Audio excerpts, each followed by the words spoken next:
I am a black man. So I don't know if you've ever had a black man stand in front of you and say, I'm the founder of the White Privilege Conference. But here in the Bay, that's probably received pretty warmly.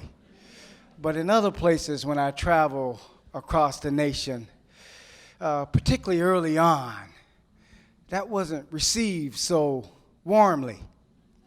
And those folks who put their hands up, I mean, particularly in the early 2000s, in the 90s when we were in Iowa, folks looking at us like something was wrong with us walking around these cities. I just want y'all to know I appreciate that because black leadership in America is still not quite warmly received, if you ask me. Specifically black male leadership. And the one thing I love about the White Privilege Conference is it's black owned. Started by a black man, ran by a black man. And so, I mean, I just want to be careful. I don't do that to be braggadocious. I just say that because in order for me to be successful at doing this, I needed folks like the folks who just raised their hands to stand in my corner. And so I just want y'all to know I appreciate that.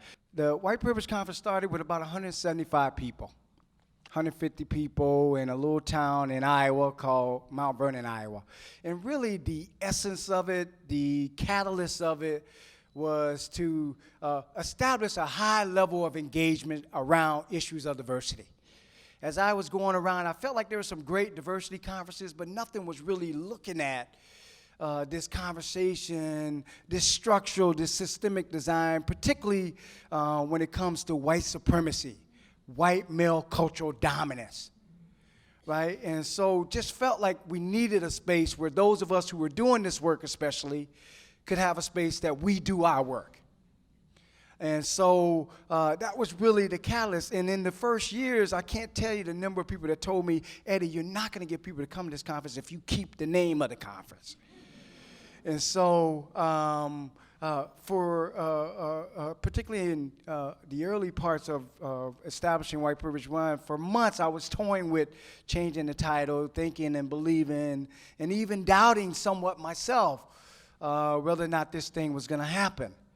And I tell that story only because, I mean, I did not grow up thinking someday I'm going to be the founder of the White Privilege Conference. And I just think it's important for me to remember, for y'all to know that this conference is bigger than me, that what we're doing here is something that's come from something far greater than us.